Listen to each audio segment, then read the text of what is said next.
Kaixo, kaixo, nire super txiki maiteak, zer modu zaudete? Ziur zuen superbotereak azten eta azten, entrenatzen eta entrenatzen.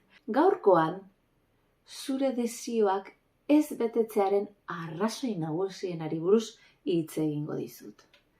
Bai, hor badago, naiz eta desioa jakin, ez badugu hau kontutan hartzen ezingo ditugu lortu. Ba aldakizu zer dan? Ez?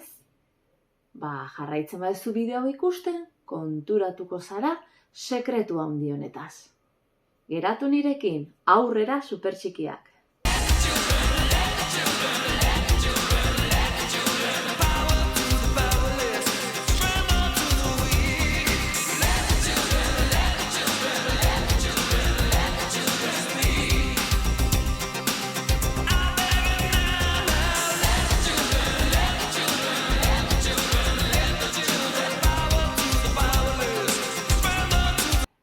Gure super txikien bigarren liburuko 7. atalean, gure protagonistek badakizkite ederki asko zeintzu diren beraien desioak.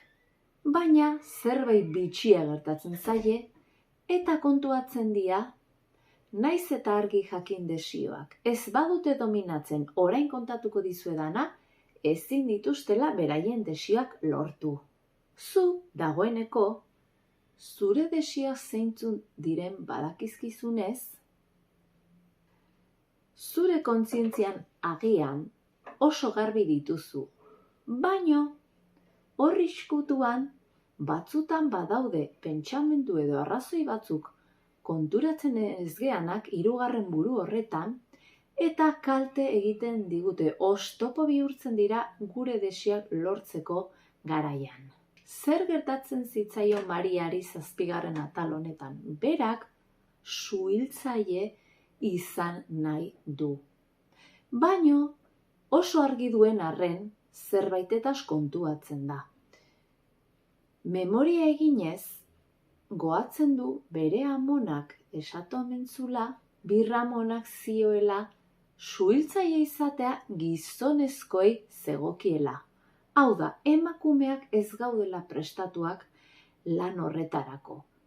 Eta pentsamenduiek oso potenteak direnez, eta generazioz generazio pasatzen direnez, hortxe gelitzen zaizkigu.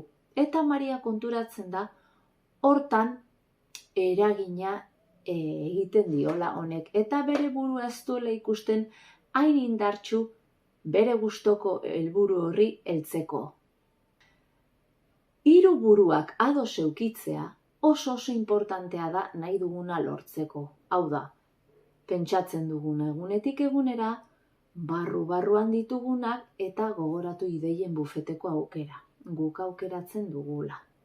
Zein da berri txarra? 3 buru horiek ados ez baditugu jartzen, ezingo dugula lortu.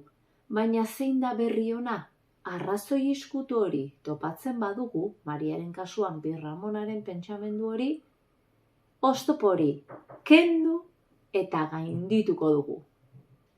Ibairi ze gertatzen zaio, berak futbolari bikaina izan nahi du, baina herriko klubean talde okerrenean jarri omen dute. Eta bapatean bere indarra galdu du, ez du sinisten bere buruarengan, baina berak badaki horri buelta ematen. Beste batzuk esandakoari hainbeste garrantzirik ez ematea eta bere desioan zentratzea. Eta bere burua gai dela pentsatzea, asko entrenatuz eta esfortzu bikaina eginez. Animatu zaite zure desio garrantzitsuenetariko bat aukeratzen eta 3 buruak erabat ados dituzula ziurtatzen. Hartu oraintxe eta partekatu izadazu hemen behan zure desiori garrantzitsuena. Oztoporen bat dagoela ikusten baduzu, denon artean lagunduko dizugu oztopori gainditzen eta zure desioen bidea erabat errazten. Animatuko zea ziur nago baietz. Apuntatu hemen eta ezaztu beti, super txikiak, aurrera!